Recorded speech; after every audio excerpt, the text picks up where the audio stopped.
Good day, loved ones. How are you since the last time we talked? Still good? We are fighting for Micah, and right now, we continue to fight for Michael and the siblings in the Francis family because they are Micah's voice, and we are Micah's voice too. I know I said I wasn't going to cover this topic, but I do feel like it's important to address one or two more things. How many of you even saw last night's post from JP? I mean, this is getting crazy. I told y'all, this guy is getting so dependent on getting his lies heard, but I wanted to give a strengthened reminder to you about how to stay strong through this time. Because look, I'm seeing updates about people who are sitting there refreshing their screen, waiting for that message to pop up from him at the end of every day. I'm even watching a psychologist on TikTok talk to John Paul Miller through her screen, almost like trying to get some sense into him or something. Ma'am, he's not gonna watch TikTok and catch a clue. Do you hear what I'm telling you? So,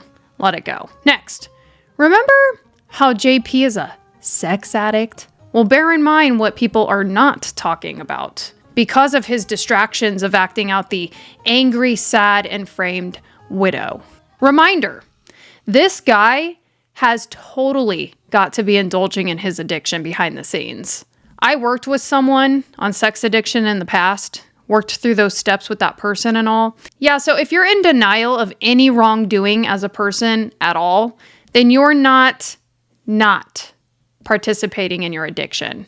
In fact, scientifically, it doesn't help his case at all because being an addict is utilized for numbing pain, emotional pain. So bear in mind in this next circus showdown, while he's about to show, receipts of how the Francis family overspent money on jewelry, and he didn't like that it was thousands of dollars and things like that. Well, let's think about that. Do we think that he's not investing into that addiction, that particular area of his life for his own pleasure during this time? You think that all went away? The porn, the prostitute meetups? I mean, he's driving in this next video as he speaks into the phone. That was the first thing I noticed. He's driving and breaking the law for the second time in a week on his phone. Yeah, he's appeared for, a total of 11 minutes this week, and he's already broken the law twice, violated the restraining order, driving and talking on his cell phone. Where do you think he was driving to? Just curious, maybe meeting up with his boyfriend to pay him? Who knows? So when he said receipts, I was like, what are you talking about? What do you mean? Show me something. We got it. I designed a little repeat of history on what I felt when I saw this. What I think this substance-using clown sniffing on camera, what I think about him breaking the law and showing paperwork. Okay, y'all, this is part B, I guess. The family, Francis family, said there were bruises on Micah's body. There were none. I saw her body 4 times. I saw it once in the hospital, 3 times in the funeral home.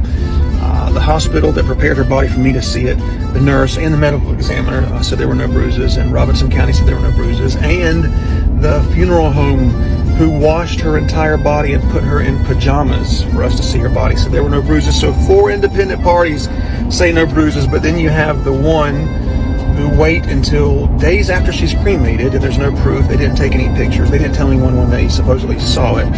They wait till later and say, everybody, hey, there's bruises on her body, bruises on her body. Why in the world would we believe that?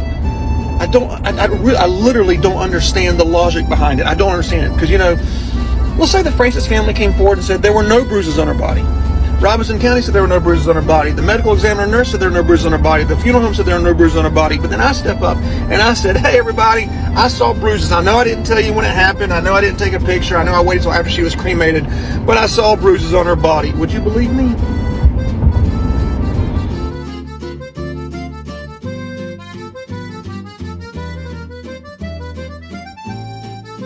What the fuck is this piece of shit?